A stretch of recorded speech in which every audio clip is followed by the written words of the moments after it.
I'd now like to introduce Joachim von Braun. He is the Director for the Center for Development and Professor for Economic and Technological Change at Bonn University. He is the President of the Pontifical Academy of Sciences and the Vatican. And of most importance to us, of course, here at IFPRI, he is the former Director General of IFPRI. So Joachim, a warm welcome back to you, and we look forward to the overview of the global report.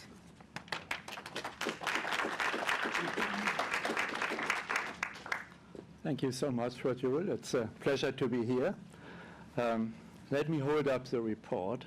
It's not that thick compared to IFPRI books, at least the way we wrote them in the older days. To summarize such a report in a few minutes is, of course, a challenge. Let me simply set the objective at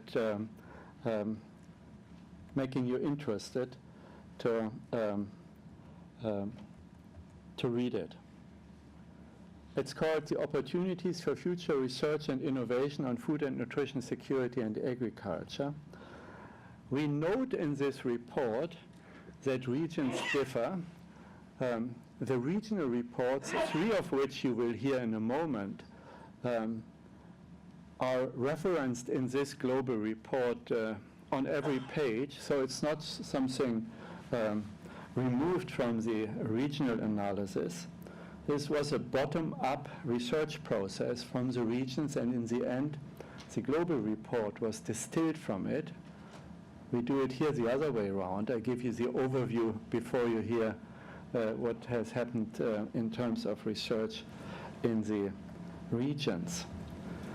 The framing of the global report has two key considerations. One is global public goods, and secondly, risks and opportunities and their transmission around the world. And of course, in support of the SDGs, which Volker Termoyen already mentioned. Taking note of the big global food and nutrition and agriculture systems failures is done at the outset of our studies. These are well known to all of you at IFPRI. I don't need to explain and go through them, from the nutrition aspects of system failures to the environmental destruction aspects. Extremely important for us was to take a systems perspective, a systems approach in the assessment and in deriving priorities for science and for policy in this three-year process.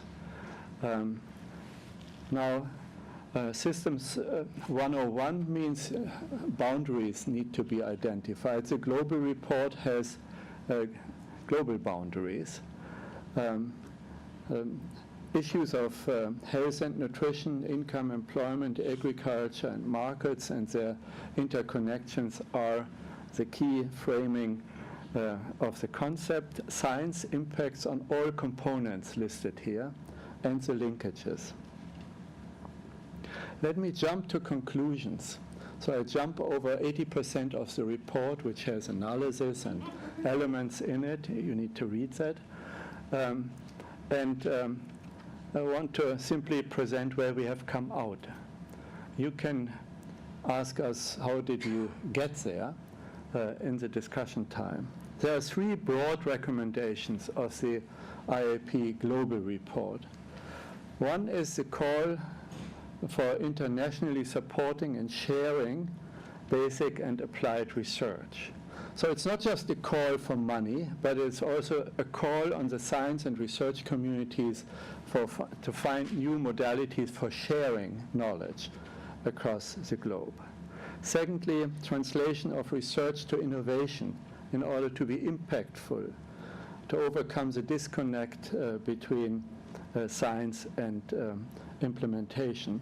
And that relates to social science and to policy research as much as it does to natural science. And third, a call for upgrading the scientific infrastructure around the world and to establish shared facilities in that scientific infrastructure A call for sophisticated collaboration on scientific infrastructure.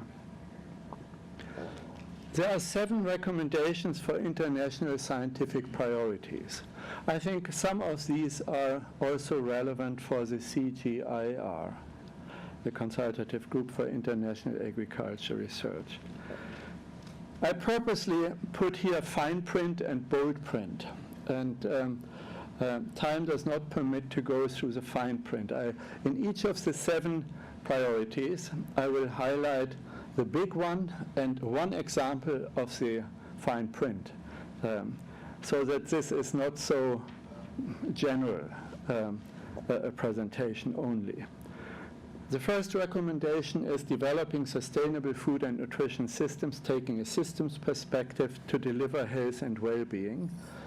So we argue we must go beyond value chain analysis or sectoral perspective or commodity perspectives, systems perspective. An example in the small print here is addressing the big issue of food losses and waste. That requires a systems perspective, behavioral science, technology, regulation, and so on. The second recommendation is emphasizing transformation to a healthy diet and good nutrition, starting with a proper definition and a concept. And a specific example on which the report gives detail relates to diet-gut microbiome disease relationships. Nutrition can no longer abstract from the digestion of nutrients and the use of nutrients in our body. It's not good enough to argue that healthy diet has lots of fruits and vegetables and a little bit of animal-based products and so on. Not good enough. Have to look into people's digestive tracts.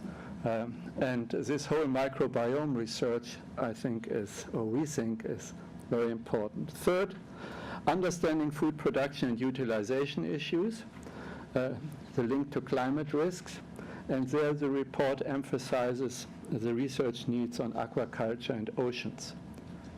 Fourth, capitalizing on opportunities coming within range in the bioscience and other rapidly advancing sciences.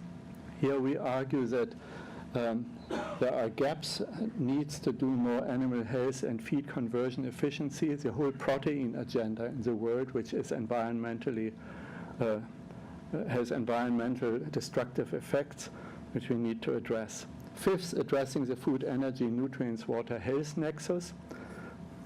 Well, a long line of nexuses. And that's where the report argues, and we argue, and that came up in virtually all regional reports, a focus on bioeconomy and circular economy issues. 6, promoting activity at the science policy interface and reconciling policy disconnects.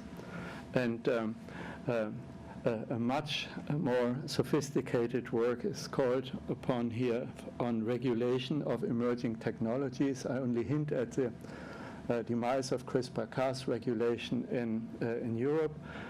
We need to revisit regulatory regimes with appropriate care, but also with appropriate update related to genomics opportunities. And 7th, consolidating and coordinating international science advisory mechanisms.